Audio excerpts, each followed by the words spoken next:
How's it going, guys? It's HermitGRAB here, and today we're taking a closer look at something any Genshin fan would stand for: the characters. Every Genshin Impact fan has a favorite character for any reason, and in this video we'll be taking a look at my top 10 favorites. These characters have stood out to me for all sorts of reasons, whether it's their story, their skills, fan works, or how they impacted my account.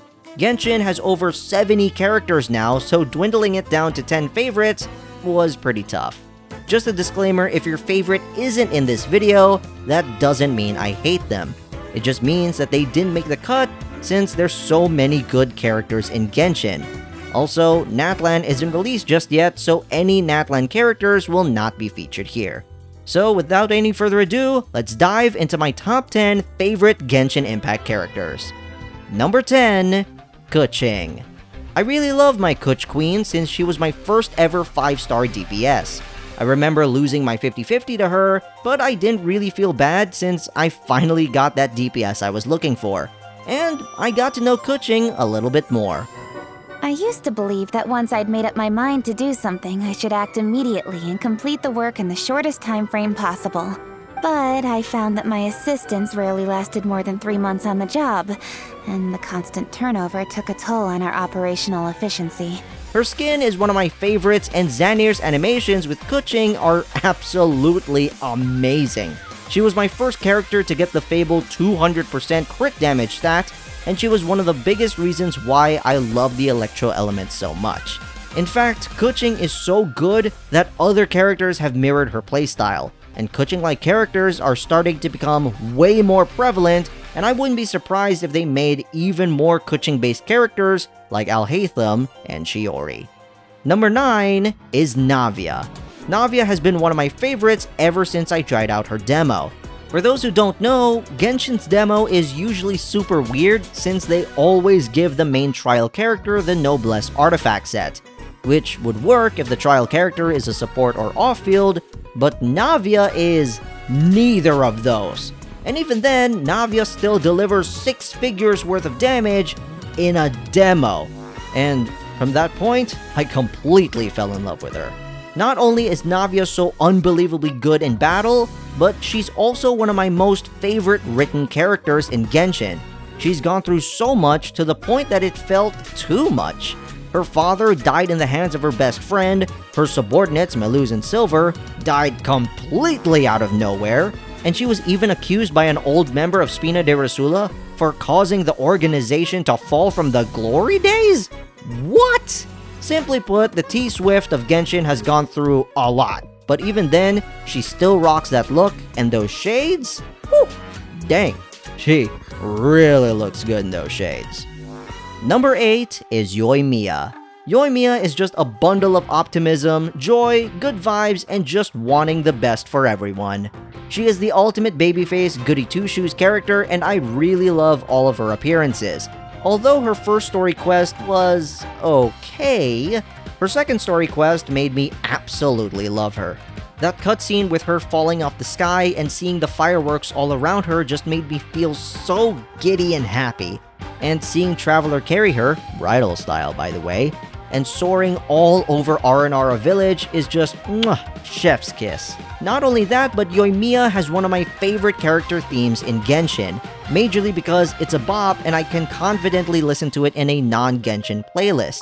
It's just so fun, and every time Genshin has a rhythm game event, I really like playing on people's levels using Yoimiya's theme.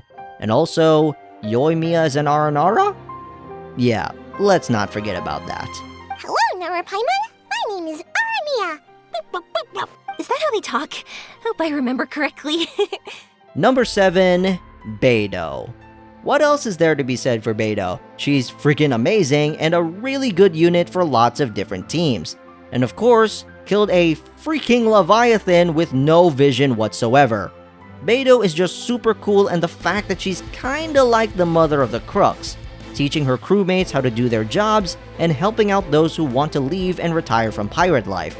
She is just the best, and her hangout event really made me love her even more, especially with the ending where the Traveler might join the Crux when it's all said and done, and the ending with her picture.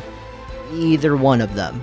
She can be a little cheeky and tease us, Or we can do the teasing and tell her to do a sexy pose and then get the best flustered reaction from Beidou. Not only that, but her kit is very fun if you can time your parries right, and her off-field is very good, especially if you get her constellations. Pirate Mama gotta be Pirate Mama, and if I'm somehow isekai'd into Genshin, you can bet your booty cheeks that I'm gonna join the crux. Number 6 is Hu Tao. Hu Tao is a certified gremlin, and I love her cheery personality mixed with a little morbid quirkiness. She has been a part of so many different events and played a major role in almost all of them, some being too major. Let's go! Hey, you butterfly, you too buzzing by, guiding your way to the afterlife, opening the path with... But still, Hu Tao not only is just a morbidly cheery gal, but her lore of having access to the afterlife and her deceiving smarts is something that a lot of people don't really notice. The thing is, I don't have Hu Tao, and I don't really plan on getting her since I have Arlecchino. But if Hu Tao is gonna be featured in an event, I'm gonna be super excited. Also, can we just take in the fact that Hu Tao has networked with 3 Archons, a Yaksha, and the Dragon Sovereign? Yeah, that is absurd for one character that isn't even the Traveler. Get Hu Tao an appointment with Nahida and Raiden Shogun stat. Number 5 is Neuvillette. Neuvillette was one of my favorite written characters of Genshin, but back then, I kinda had a bit of a weird feeling with him, since he was so unbelievably powerful that he felt too overpowered. Stomping out Tartaglia, single-handedly held back the Primordial Sea under the Fortress of Meripede, which Ridsley and Cloran had a lot of trouble with, and gave Zhongli the fear of God in him.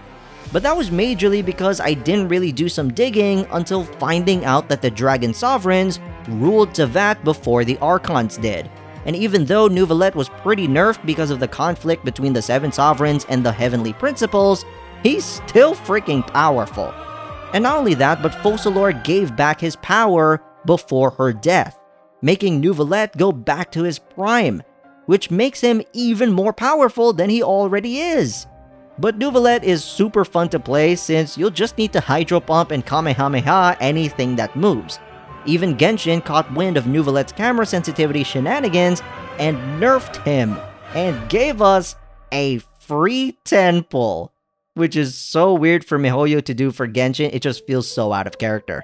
I can ramble over how good Neuvillette is to Genshin's lore, like the Sovereigns, the Melusines, and his ties with Furina and Focalors, and even go as to the potential stories we can see like Zhongli vs Neuvillette, or the return of the 7 Sovereigns. It's absurd on how good Neuvillette is, and that's why he's my top 5 favorite.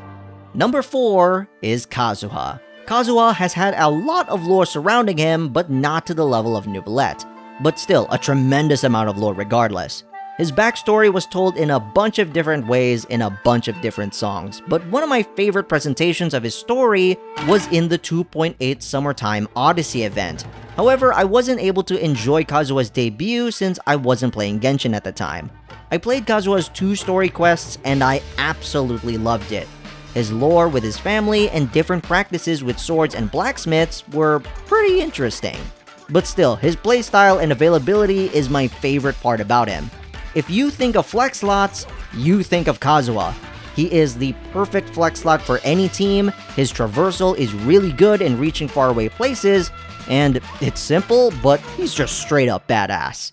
Oh yeah, and let's not forget that he blocked the Raiden Shogun's Musu no Hitotouchi. And now, the top 3.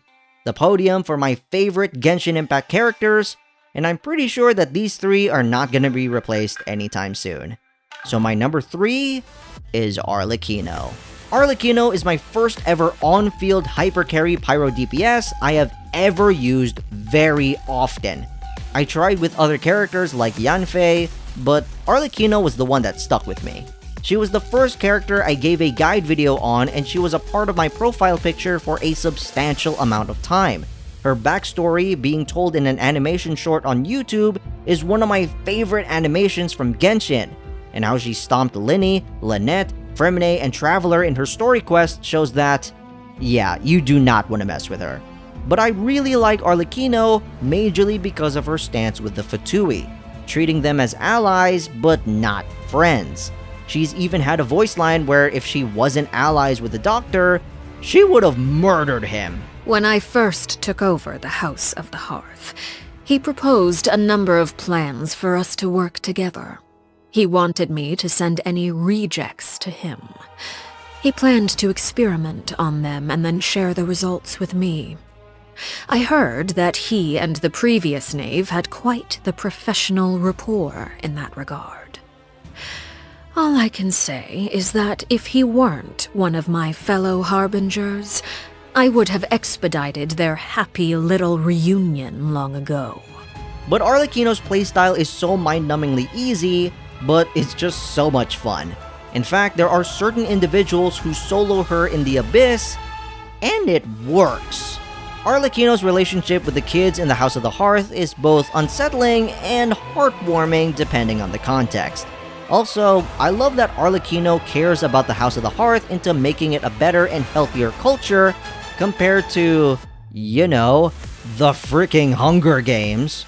No doubt, Father is one of my favorite Genshin Impact characters, and in my opinion, one of its best. Now, number 2 is Fischl. Fischl has been my top favorite character for such a long time, majorly because I just love her chuny personality. I just started watching the Chunibu anime and I'm in love with Rika, since she kinda reminds me of my misadventures when I was in middle school. And, funnily enough, Rika and Fischl have the same Japanese voice actress, and Fischl has been my top favorite character ever since version 2.8 in the Summertime Odyssey event. Fischl's island during the event was incredible, and I loved the setting, the NPCs, and especially the story arc. They did a freaking Persona 4 in Genshin Impact, featuring Fischl and her skin as separate characters. And as a Persona fanboy, I was geeking out so much you have no idea. Not only that, but I also use her in Honkai Impact, and she was one of my first characters to farm for, and arguably my best performing character in the game. In fact, I kinda want Fischl in every Hoyoverse game, because, well, that would be hilarious. Fischl has been one of the top characters as a battery for so many different teams. In fact, some players would rather go for Fischl rather than other characters like Yoimiya, since C6 Fischl is just incredible. Also, Fischl's skin is, in my opinion, the best skin in all of Genshin. The royal purple, the addition of wings, and the red contacts just make me love how she sees herself as the prinzessin. I also love the fact that we see other characters like Mona and Kazuha play on Fischl's fantastical way of speaking. I have her plushie and her card with me wherever I go. Suffice to say, I really love Fischl. However, Fischl has been my top favorite character until Fontaine. So for the first time, Fischl's seat as my favorite character has been challenged. And I have a new favorite character, which is number 1, Furina. Furina has been my favorite ever since viewing the Fontaine trailer. When I first saw it, I was like, wait, is that Fischl? The fact that my initial impression of Furina was Fischl was already a surefire way to my top 5. Then I played the Archon quest and oh my gosh, I love her. Furina sacrificed so much to adhere to Focalor's plan, putting up a face for the Fontaine public for so many generations. She and Focalor are the Hydro Archons until she retired from that role. Lots of fans don't really get the story, so think of it as Venom Snake and Big Boss kind of thing. I'm Big Boss. And you are too. No, he's the two of us together. Furina and Focalor shared the same title as Hydro Archon, one being the true Hydro Archon, and the other as the one being picked to fulfill that public role, while the real one goes over the secret plan behind the scenes. Her trauma going through all that hurt for so long made me feel really bad for her, and honestly, I just want to hug her and cook her something. Her playstyle may be a little demanding to some lineups, but if you have Furina, she turns healers into a necessity, and turned Beidou into a needed member, when back then, he was just an afterthought. Furina also makes the Marshose Hunter set viable for any DPS in her team. And let's not forget that she can pull a Jesus and walk on water. Furina has been my favorite character ever since the release of Fontaine, and it's been pretty difficult for me to remove her from teams since her kit is so good for so many of my lineups. I have a Furina plushie and I love having her around my workplace, and of course, I love traveling around with her. For her lore, gameplay, personality, and role in the story, Furina is my all-time favorite Genshin Impact character, and I'm pretty confident that she will never be replaced. Unless Fischl is in Honkai Star Rail or Zenless Zone Zero, but I'm pretty sure that's not gonna happen anytime soon. Thank you guys for watching, and please like and subscribe to the channel with post notifications on, and comment down below who are your favorite characters in all of Genshin Impact. It can be a 1.0 character, or a character in the distant future. And as always, I'm HermitGRAB, and I'll see you soon. Si je pouvais vivre dans l'eau, le monde serait-il